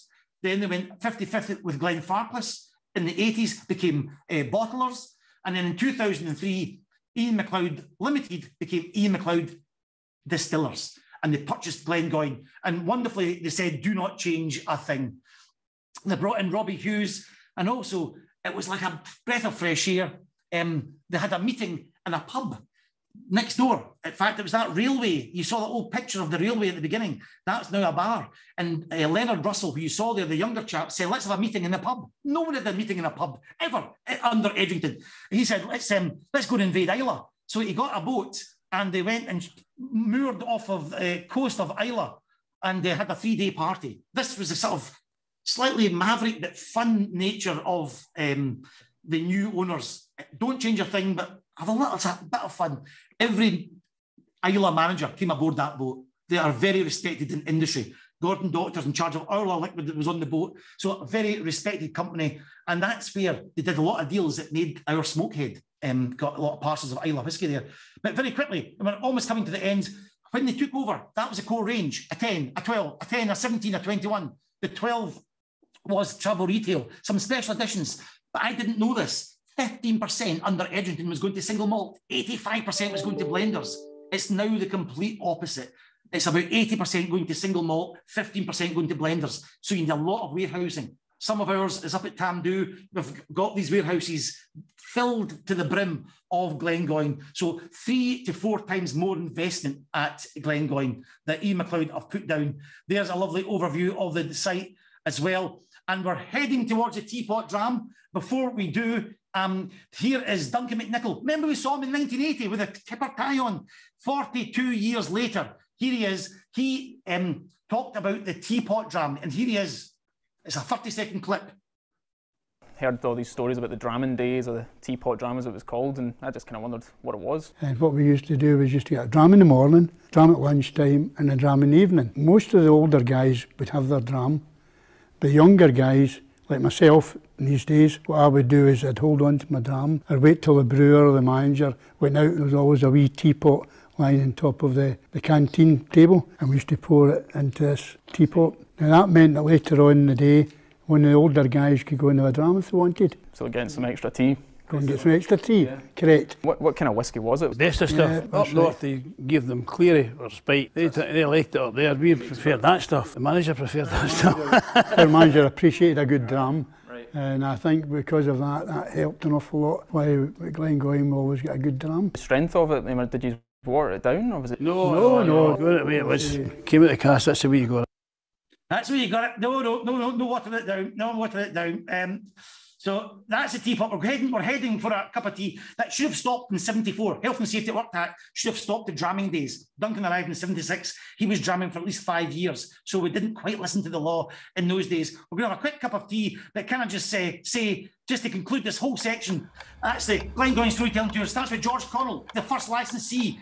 £10. He starts the whole story off. He passes it to the McClellan family. John, in 1851, takes Burnfoot Farm Distillery, passes it to his son, Archibald, in 1867, who gets a business card, takes it around Glasgow, shows the world he's got great whisky. The Langs decide it is great whisky. They purchase his distillery on his sad death of TB in 1876, and they run with it for almost 100 years. They bring in sherry casks. They can no longer break America, so Stuart Lang sells it to a family. They own Macallan and Cutty Sarton, called Robertson Baxters. They hold on to it. They protect the sherry casks and hand it to Ian MacLeod, who put more investment into single malt than anyone has done in the last 180 years. And that, ladies and gentlemen, is the Glengoyne Storytelling Tour in about 25 minutes. Boom.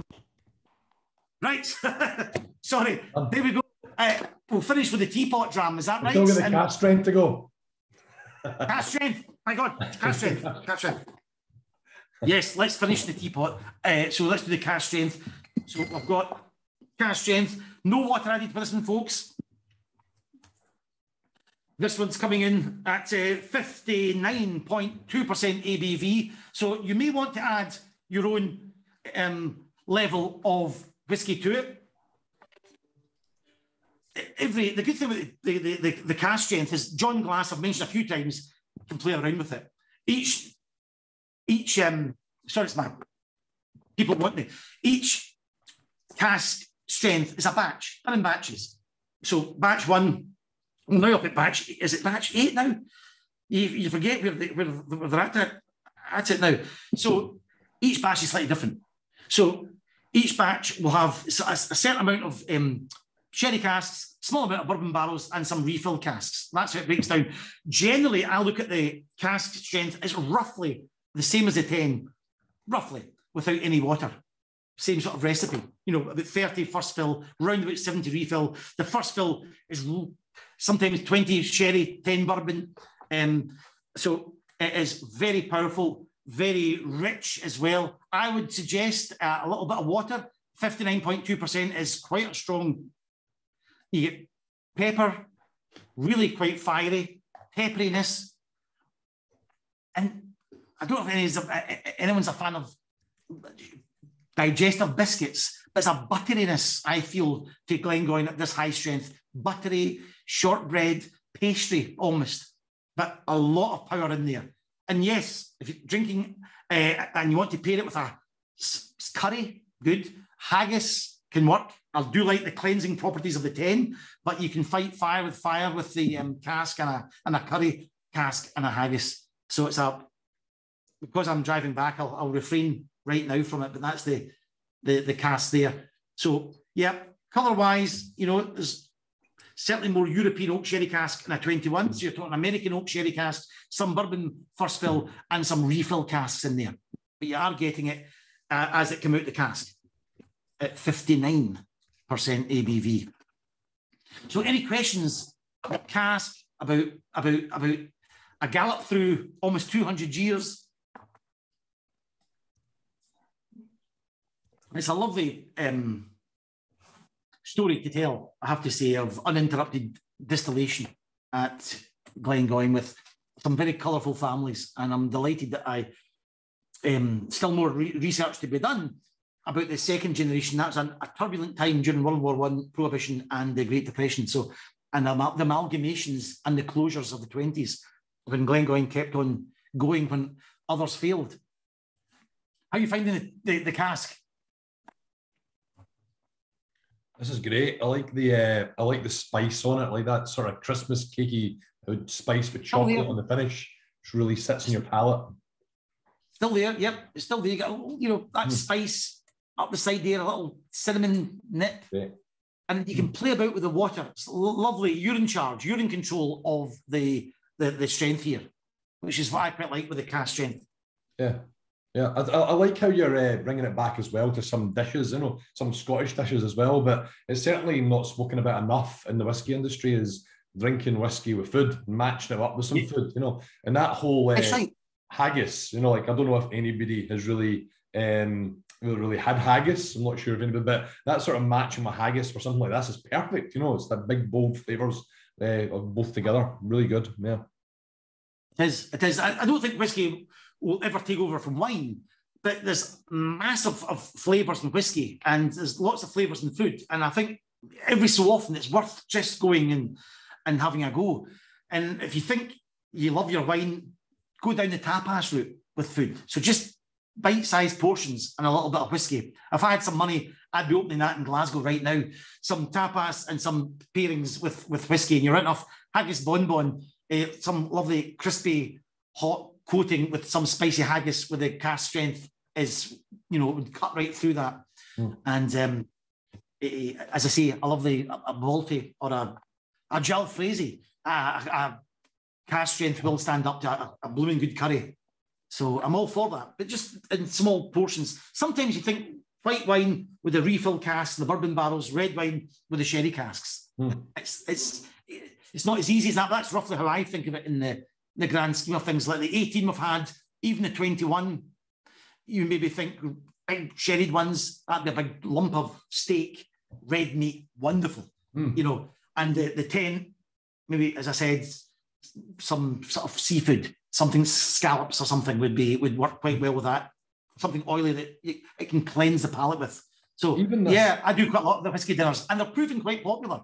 You know, it's I see in America, everybody's like going back to cocktails now. A lot of restaurants are doing cocktail menus, and even this is like an old fashioned or something would be perfect. You know, like just those orange and chocolatiness, and beautiful.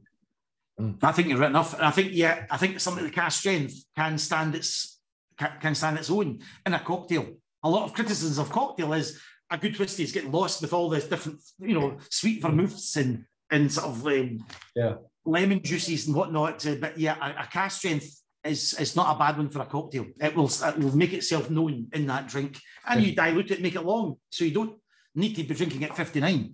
So whiskey sour would be very nice. Definitely.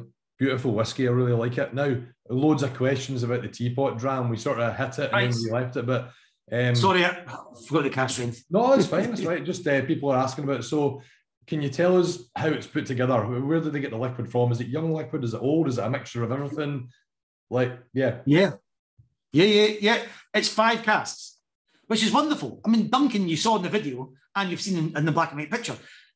I wasn't there. It was some sort of gathering. What's nice about E. McLeod, we have Christmas parties or retirements. Leonard, that you saw, will come and give the check over me. So you meet the owners, which is lovely. So one night, Duncan was speaking to Leonard, I think it was, and a few others, and talking about the teapot, the dramming days, and just saying how they put the whiskey in the teapot. And I think it was Leonard, or it was Robbie or Stuart Henry, who was in charge of Glengoyne, was saying, God, what must that teapot have tasted like? And it just thought, well, let's just try and do it. So the idea was young whiskey. They would never give the workers old whiskey. Are you joking? As Billy said, up north it was Cleary they got, which was clear liquids. It was like less than a year old. Get that down you and shut up.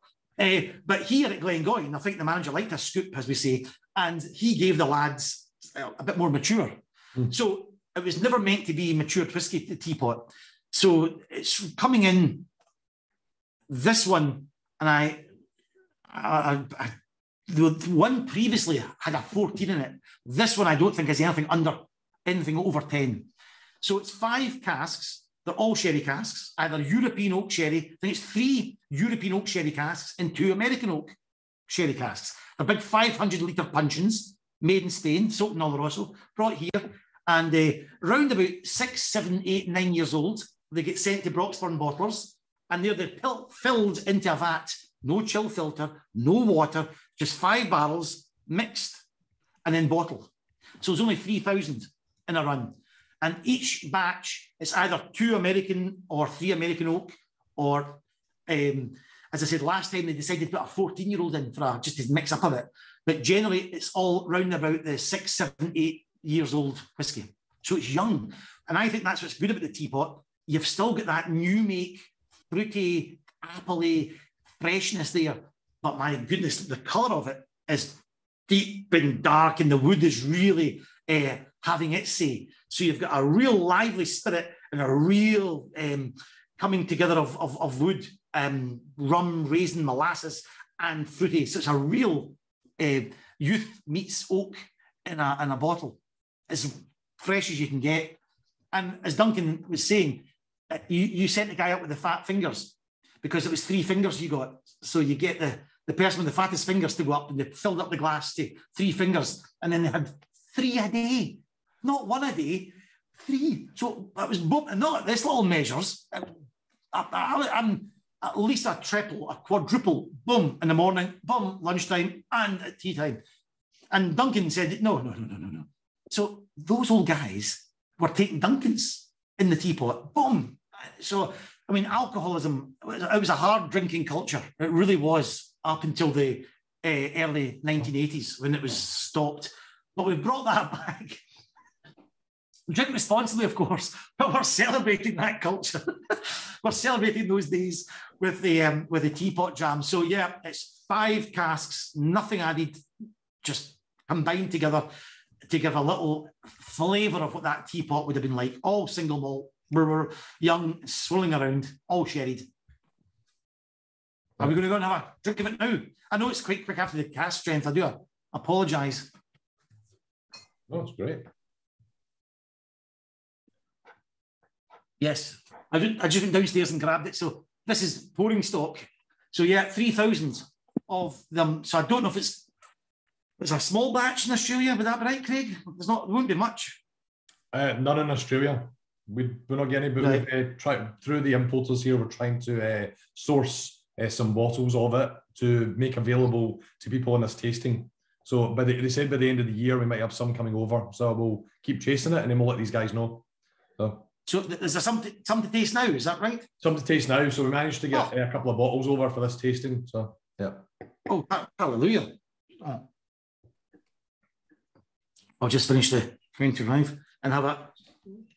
So yeah, Glengoyne's got great stories from the storm of the century. I can't go into them all. There was a wonderful story in 1970 about Glengoyne casks falling off the back of the lorry in the middle of Glasgow and spilling the load down Renfield Street. Now, I could ask you, what do you think happened? Didn't the Glaswegians just stood back and said, oh, that's terrible? Or do you think there was a complete carnage and the shutdown of the city centre for 2 hours until the police arrived, which I think you can gather what one. So there's a lovely story there. And the teapot dram has got a lovely story behind it, and a true one, you know. So dramming happened throughout the industry and indeed in the Royal Navy, but certain distilleries kept it going longer than others. So, ladies and gentlemen, as a sort of last whisky of the evening, the teapot dram's a wonderful way to finish. You've seen Duncan, his mate Billy, both retired now, both still going strong though, locally, but 40 odd years of service, 83 years between them. And they remember the jamming days with some pleasure. But they were saying not many guys stayed and lived that long that were doing it. He and Billy didn't drink that hard, but he couldn't be drinking. So a lot of the guys never made it to retirement that used to work here. Brilliant. So cheers, folks. Cheers. Gordon, thank you so much. It's been amazing. You've done an amazing job. I've had a few comments already just saying fabulous presentation, great presentation, great presentation, brilliant. Really, really good. Thoroughly enjoyed it. I'm so glad the phone works. I'm so glad some of the history, I really love that. And I'm doing that storytelling tour tomorrow. And really, I've only done it once before. So you guys are some of the first to see those amazing images of a house in front of the distillery, the McGeekeys, to see, you know, Tom Lang, for example. Yep. You might not be in, but for students of Glengoyne, it's rolling out. There wasn't anything in that wasn't entertaining, so it was fabulous. Whoever's going to, sit through that tomorrow or go through that tomorrow, is just going to love it. You know, it was incredible. I really enjoyed it myself. We're on here every 2 weeks, and it has to be one of the best presentations we've had. So you've done a great job. Thank you very much, folks. That's right. It means a lot. Ask if anybody's got any questions at all before we finish up tonight. Or I'm mindful that Gordon needs to move on and get out of that room. I know. It's okay. They're here at 12 o'clock, so I've got 5-10 minutes. There's only a couple of lights to move away. At all. But yeah. I'm just trying to think. But you get a great view of the site today, which was wonderful. So you've seen a small distillery. It's not big. I was at the Speyside Festival 2 weeks ago, and it was hosted by Glenfiddich, a lovely place. Again, it's a wonderful place to visit. And they've just got a new still house with 26 or 28 stills. So they have moved from about 14 million litres to about 22 million litres a year. And it's lovely. I mean, we're for the first time 1 million litres a year. I think Glenlivet are expanding. They're going up to 30 million litres a year. Macallan's about 15 million litres. So these are big operations. We're, certainly at the smaller end of the big operations and the bigger end of the small operations. So you've seen it today, 3 stills. There's no other place that makes whiskey. So it's a nice, small, family-owned distillery, as you said, Craig, with no colouring and some chill filtering in some of the range, but just a nice, lovely, flavoursome, I hope you find, product. Great presentation, Gordon. Thank you very much. Slanjava. Slanjava. I better not. Well, just a wee tiny one, but yeah. Got a whole day of work to go. No. the legacy recipe. What's the story with the legacy recipe? What do you put in legacy? What was the... Yes, legacy changes. The first legacy was, in fact, you've seen the story now. The first legacy, and I have sort of worked on the first and the third one, the first one was about the sherry casks. So it was about 60% first fill sherry casks and some American oak and refill casks. So it was all about the Lang's era, and it was about Cochrane Cartwright, the distillery manager who was the ghost of this house. It was about his legacy, and he really was the manager when the sherry casks came in their plentifulness from the Lang's HQ in Glasgow. So we really can date sherry matured whiskey at Glengoyne from the Lang's era onward. So number one, big sherry whiskey legacy one. Number two, we celebrated the Russell family. In 2003, they took over, didn't change a thing in the process, but about 5 years, they bumped into an independent bottler who had swapped parcels of whiskey, had got some Glengoyne, put it in a bourbon barrel, matured it, took it to a party and showed it to the Russells with a wee drink of it, showed it to Robbie and said, actually, Glengoyne in a bourbon barrel's, that's not bad. What happens if you did this with sherry? So the 12-year-old Glengoyne was born, sherry casks and bourbon barrels. It's one of the best-selling Glengoynes there is. Won double, I think, gold at San Francisco this year in the International Winning Spirits. So Legacy 2 is bourbon forward. So it's about 60% first fill bourbon barrel. I think it's 48 first fill bourbon, 12% first fill American oak. So 60% American oak cask influence. So complete difference. That colour is the second one, and that colour was the first one. And Legacy 3, I would say, is between the both of them. It celebrates the excise man that I mentioned that came after that storm, Arthur William Tedder. His son, Arthur John Tedder, was born here in 1890. He would go on to become a Royal Air Force hero. And when General Eisenhower was overseeing the invasion of Normandy, he chose the man he said could stand up to Winston Churchill, Arthur William Tedder, the boy born at Glengoyne in 1890, whose father was brought in to stand up to the locals who nicked the spirit in the storm of the century. So the father was knighted in 1909 for his services to the What is Whisky case. And he brought in, as a civil servant, the world's first old age pension in 1912. And his son became a war hero and worked with General Eisenhower and signed the Act of German Surrender on behalf of the Allies in 1945. It's an amazing story. Don't have time to go into all that, but the Tedders. So the Legacy 3 is a salute to Mr. Tedder Sr. for his contribution to the What is Whisky case, which decided to come down on the side of the Scotch whisky distillers as opposed to the Irish. And he was knighted for his services. So it's kind of half bourbon, half sherry, I would say, Legacy 3. It's just a little highlight in some of the great names that have come through the gates of Glengoyne. Terrific. Hope I answered your question. That was good. Yeah. Not one I've had, Legacy. I know it was here. No, it's, again, limited editions, about 30,000 bottles of wine. I don't know where they go across these limited editions, but if you're travelling, and you're coming via Britain, or maybe a small batch gets sent across, they're worth collecting. The first two have gone, sold out, so they're now collector's items. Are you going to do a book? You've done some writing. Are you going to do a book about everything that you've done here? Like actually release a book for the distillery, or? Yes. I've actually just offered that to the distillery, the Glengoyne, and I'm trying to capture some testimony. Leonard's father, Mr. Peter's still alive. You saw him in the picture in 2003. He's 94 now. So he took over from his father in 1956 and remembers the brokering days when you bought whiskey from one distillery and sold it to another. Nobody wanted to do business with each other. He was the middleman. And he also set the deal up with Sainsbury's to supply own label whiskey in the UK. It's where E. MacLeod got a lot of their money from. So I'd love to try and record his testimony.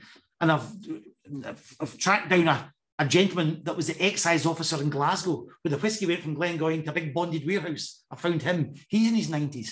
So yes, I'm trying to put together a book as well. And I also write the history of whiskey. I've called it Dallistillation. I'm halfway through that.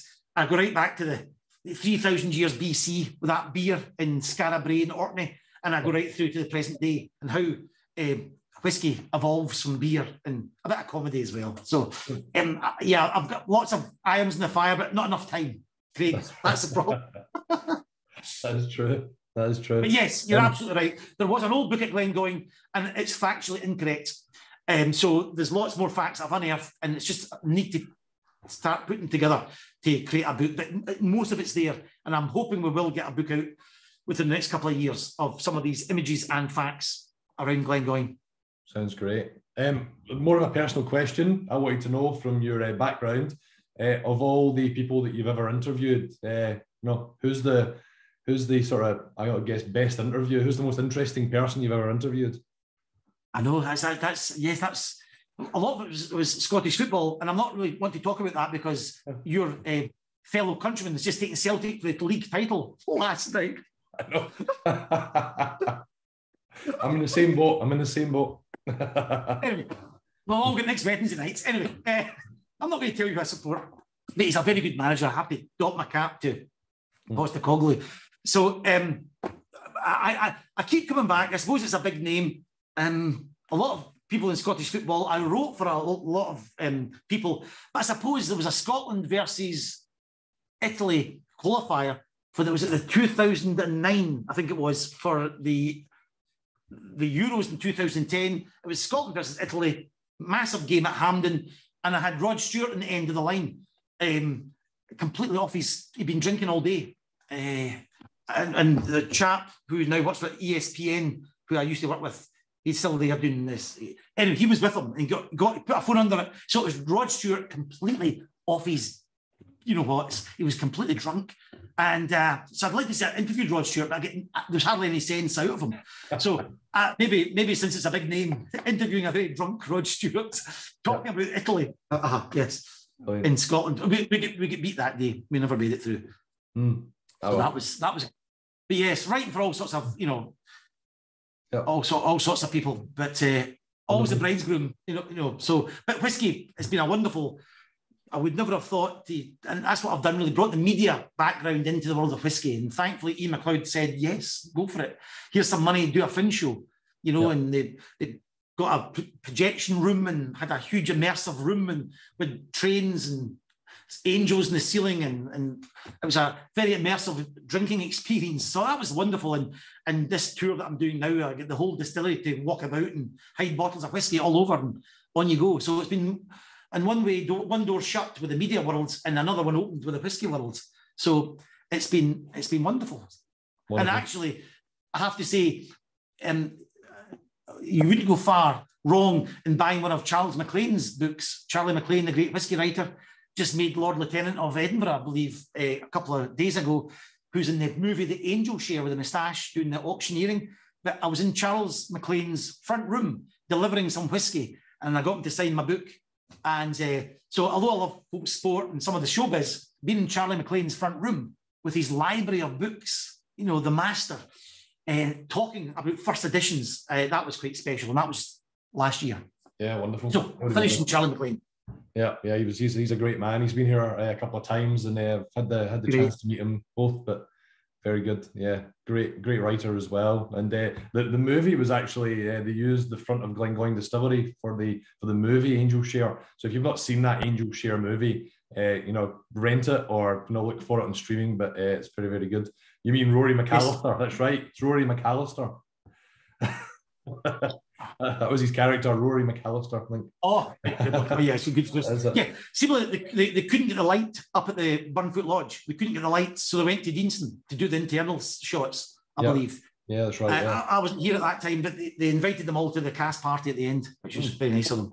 Wonderful. And it's still game. If you're up for Glengoyne, and we get a lot of people, even international visitors, saying this Clark Gable episode and still game. So just type that into YouTube. Terrific. That's right. It's season 5, episode 5. I think it's magnificent. Some of the quotes in that that episode are just to live for. So I just love it. Right, season 5 episode. I didn't know that. Right. I just go off by heart because I keep googling it all the time. One of the sayings is, "This will get your plums pumping." I just can't stop laughing at it. I just think it's so funny. Very good. What was it? Oh, thanks again. I won't keep you much longer than everybody else, but I'd love to chat. I'd love to chat and stay, but 12 o'clock they're coming in and I better. Excellent. Thanks very much. Thank you everybody for tuning in. We've got King Lake coming up in a couple of weeks. Great tasting coming up from the King Lake Distillery. and you get basically breaking down one of their whiskies. Thanks very much. Breaking down their whiskies. We're going basically new make spirit all the way through to actual product. So if you're interested, and you're not only going to just get the whiskey, you're going to get samples of barley sent out as well, chocolate barley, toasted barley, peated barley, and they're going to actually have the malting house talking to you about how they create the barley, and you'll get to taste and smell the barley as you go along with them, and then they'll take the whiskey from new make spirit all the way through to cask strength to then the final 46% product, and we'll see a little bit of the distillery as well. So if you're interested, sign up. But thank you very much for tuning in tonight. I hope everybody enjoyed the tasting. I thought it was tremendous. I'm going to end the recording just there.